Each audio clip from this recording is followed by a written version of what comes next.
atrocities, oppression and torture being faced by the Kashmiri women. Half-widow is a term unique to the Indian occupied.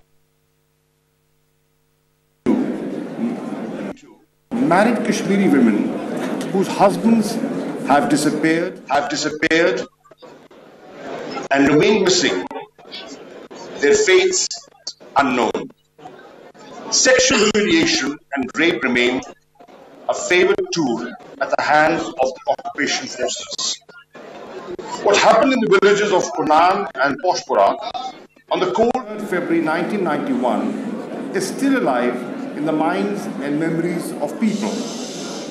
In a search and cordon operation, over 100 women were reportedly dishonored. Children too have been victims of unfathomable horrors. An entire generation is growing up traumatized under the dark shadow of targeted attacks, sexual violence, and forced disappearances.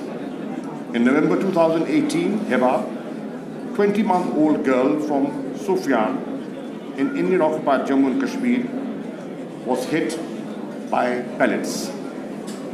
Tragically, despite undergoing surgery, she might still lose eyesight in her right eye. Kashmiris are aware that their injuries may not be taken seriously by the international community. The rampant use of pellet guns has destroyed the lives of several thousand Kashmiris, blinding and mutilating them, taking away their eyesight and livelihood. And who can forget the case of 8-year-old Asfa Bano of Katwa, who was abducted, repeatedly gang raped, and ultimately killed. This, ladies and gentlemen, is the tip of the iceberg. It is hard to imagine the true quantum of atrocities being committed. And yet, justice has been elusive all these years, as the Indian Army has continued to exercise barbarism, impunity afforded by the Armed Forces Special Powers Act. This draconian law calls for investigation only if allowed by the government. To date, not a single conviction for any crime perpetrated by the armed forces in Kashmir has taken place. The deteriorating situation in the Indian-occupied Jammu and Kashmir has made it all the more necessary to establish an independent, impartial, and international investigation to assess the situation in the Indian-occupied Jammu and Kashmir. Pakistan has repeatedly called for an unbiased investigation into the gross human rights violations in Indian-occupied Kashmir. This is consistent with the report of the United Nations Office of the High Commissioner for Human Rights, which confirms the atrocities and calls for the formation of a commission of inquiry to investigate human rights abuses.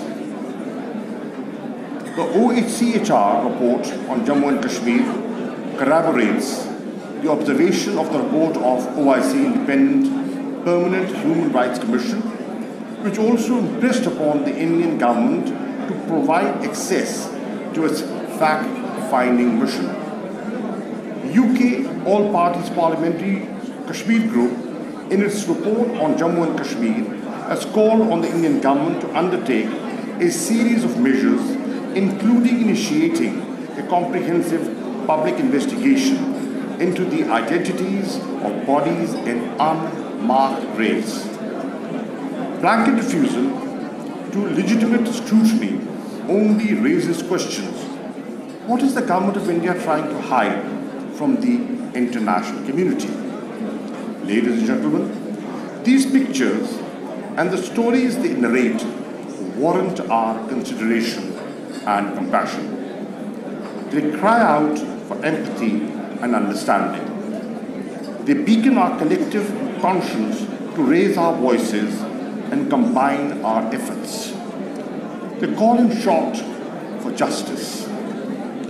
Let us resolve to stand by our Kashmiri brethren as they seek justice and fulfill their yearning for Azadi.